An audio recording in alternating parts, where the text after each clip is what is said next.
Credit ఉండదు, పెద్ద వాళ్ళ మాటలకు కూడా విలువ ఉండదు. అవి నేను పట్టించుకోను. ఎందుకు గత ప్రభుత్వాన్ని మీరు టార్గెట్ చేయడానికి అంటే మల్లన్నను పిన్ చేసిరా గత ప్రభుత్వం పాలకులు? లేదు, మల్లన్నను ఎవరు పిన్ చేయలే, మల్లన్ననే పిన్ చేసిండు. ఎందుకని? ఎందుకు చేయాల్సి వచ్చింది? ప్రజా వ్యతిరేక విధానాలని అవలంబించి ఆర్థిక వ్యవస్థను మొత్తం చిన్నాభిన్నం చేస్తూ ఉంటే, తరతరాల భవిష్యత్ అంతా తలకిందులవుతూ ఉంటే ఖచ్చితంగా బాధ్యతాయుతంగా నేను నా వ్యవహారాన్ని నిర్వర్తించిన. కాబట్టి అది సహజంగానే అప్పటి పాలకుల కంటగింపుగా ఉంది. నేను ఆ గవర్నమెంట్తో పంచాయతీకి నేను దిగాను. ఆ గవర్నమెంట్ నాతో దిగలే. గతంలో ఉన్నటువంటి గవర్నమెంట్తో ప్రతి స్కీమ్లో ప్రతి స్కామ్లో నేను గొడవకు దిగినాను. ప్రజలకు ఇచ్చినటువంటి హామీలను విస్మరించారని చెప్పి నేను గొడవకు దిగాను తప్ప నేను వాళ్ళని గోకిన తప్ప వాళ్ళు నన్ను గోకింది ఏం లేదు. నన్ను గోకి నన్ను లీడర్ని చేసిరు అంతే. కాంగ్రెస్ పార్టీతో మీకున్న అనుబంధం కావచ్చు, ఇప్పుడు ముఖ్యమంత్రి రేవంత్ రెడ్డితో మీకున్న సాన్నిహిత్యం కావచ్చు, ఎలా చూడొచ్చు?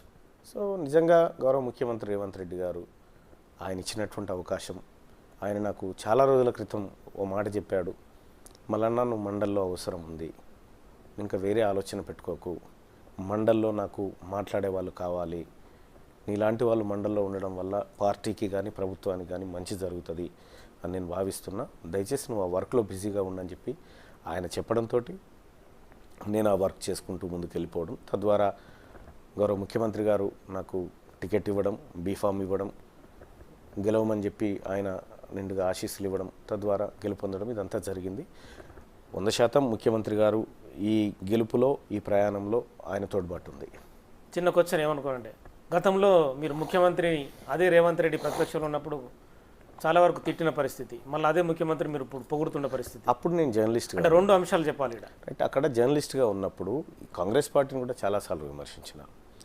ఒక జర్నలిస్ట్గా ఉన్నప్పుడు ఒక బండి నడవడం కోసం ఎడ్లు మనయే బండి మనదే, కానీ ముళ్ళుగర్ర వాడుతూ ఉంటాం కొన్నిసార్లు.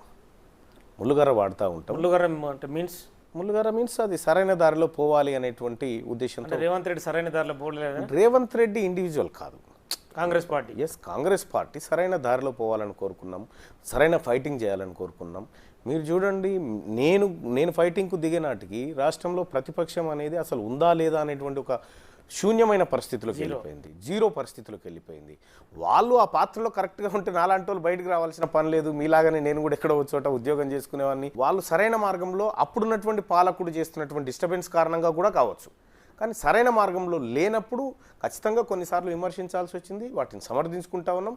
వాళ్ళు సరైన మార్గంలోకి వచ్చినప్పుడు సంతోషిస్తూ ఉన్నాం. అంటే మీకు భయపడే టికెట్ ఇచ్చింది అనేది కొంతమంది నుంచి వస్తున్నారు. No way. రేవంత్ రెడ్డి గారి గురించి, ఆయన దమ్ము గురించి, ఆయన ఒకరికి భయపడతాడనేటువంటి విషయాల గురించి మనం చాలా తక్కువగా మాట్లాడుకుంటే బెటర్. ఆయన వెరీ స్ట్రాంగ్ పర్సన్. ఆయన తీసుకునేటువంటి నిర్ణయం నిక్కచ్చిగా తీసుకుంటాడు.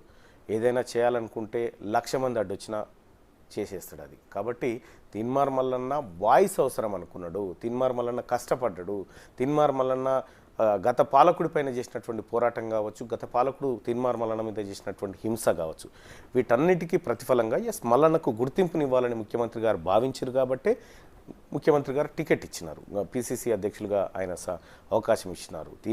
ముఖ్యమంత్రి రేవంత్ రెడ్డి గారు వీళ్ళు చేసేటువంటి ఉత్తర ఉపన్యాసాలకు భయపడో లేకపోతే ఆయన దేనికో జనగేటోడు కాదు.